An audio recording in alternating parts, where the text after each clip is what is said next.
ओम पार्वती पतये नमः। श्री शिवाय नमस्तुभ्यम। हर हर महादेव सभी को।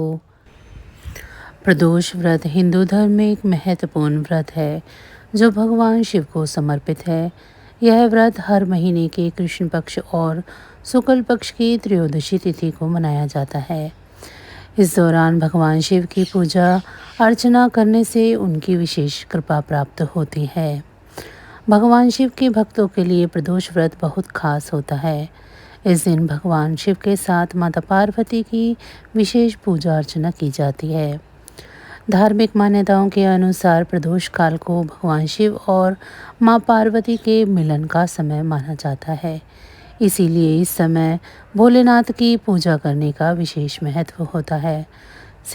सितंबर महीने का प्रदोष व्रत रविवार के दिन पड़ रहा है, इसीलिए यह रवि प्रदोष व्रत कहलाएगा। कहा जाता है कि प्रदोष व्रत को करने से सभी मनोकामनाएं पूरी होती हैं और जीवन में सुख समृद्धि आती है।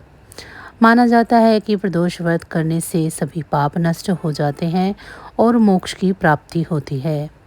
यह व्रत विशेषकर संतान प्राप्ति, धन धान्य, स्वास्थ्य और सुख शांति के लिए किया जाता है। प्रदोष व्रत की पूजा करने के लिए सुबह उठकर स्नान आदि से मुक्त होकर साफ वस्त्र धारण करें। उसके बाद व्रत का संकल्प लेने के बाद घर के मंदिर की साफ सफाई कर लें। एक चौकी पर लाल कपड़ा बिछाकर भोलेनाथ की मूर्ति स्थापित करें। फिर गंगाजल, दूध, दही, घी, शहद और चीनी के पंचामृत से भगवान शिव का अभिषेक करें। फिर शुद्ध जल से शिवलिंग को स्नान कराएं। उसके बाद फूल, माला, बेलपत्र, सफ़ेद फूल, धतूरा और भांग अर्पित करें। इसके बाद धूप और दीप जलाकर शिव मंत्रों का जाप करें। पूजन करने के बाद धूप दिखाकर आरती करें। उसके बाद प्रदोष व्रत की कथा पढ़ें और सुनें।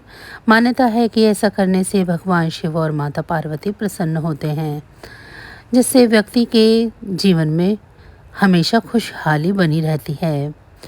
प्रदोष व्रत के दिन मन की शांति और सुख समृद्धि के लिए भगवान शिव के इन मंत्रों का जाप जरूर करना चाहिए। ओम नमः शिवाय।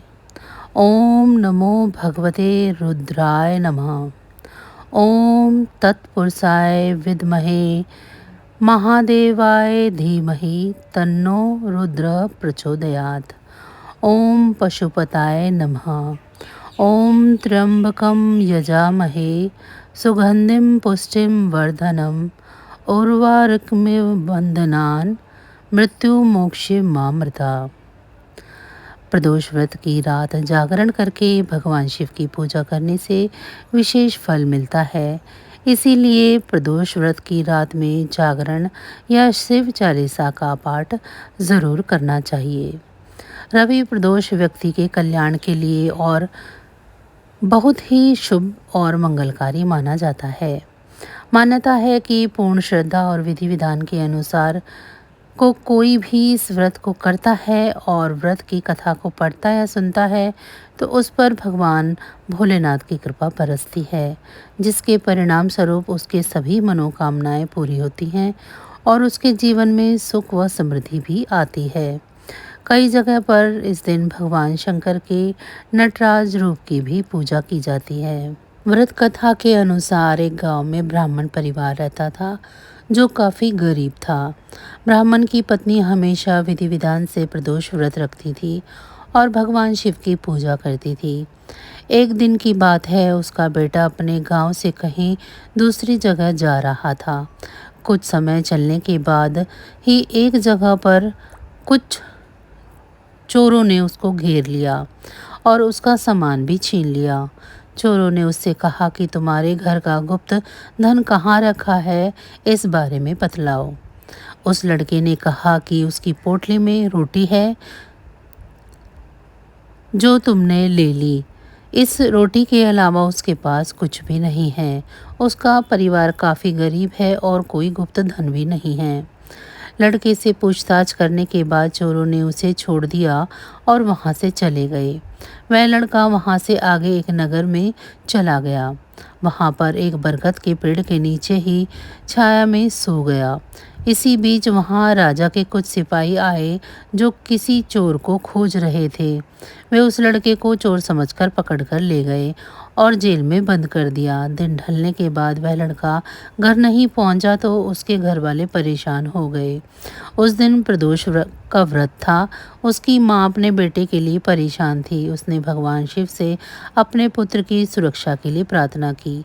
माता की प्रार्थना को भगवान शिव ने सुन लिया।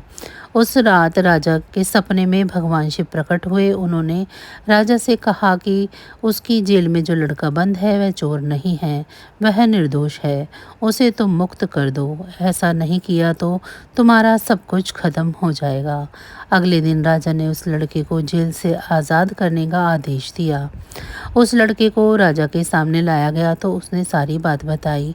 उस दरबार में लड़के के माता पिता भी आए थे। राजा ने उनको उनका बेटा सौंप दिया और 5 गांव जीवन यापन के लिए दान कर दिए। भगवान भोलेनाथ के आशीर्वाद से ब्राह्मण परिवार सुख से रहने लगा। तो बस आज की जानकारी इतनी ही थी। फिर मिलेंगे हम आपको ऐसी ही किसी अन्य जानकारी के साथ अगली वीडियो में। तब तक अगर आपको मेरी ये जानकारी अच्छी लगी है तो वीडियो को लाइक करें। चैनल को अभी तक सब्सक्राइब नहीं किया है तो चैनल को सब्सक्राइब कर लें और कमेंट बॉक्स में हर हर महादेव ज़रूर लिखें। इसके साथ भगवान भोलेनाथ की कृपा दृष्टि आप सभी पर सदैव बनी रहे। आप सभी का बहुत बहुत धन्यवाद।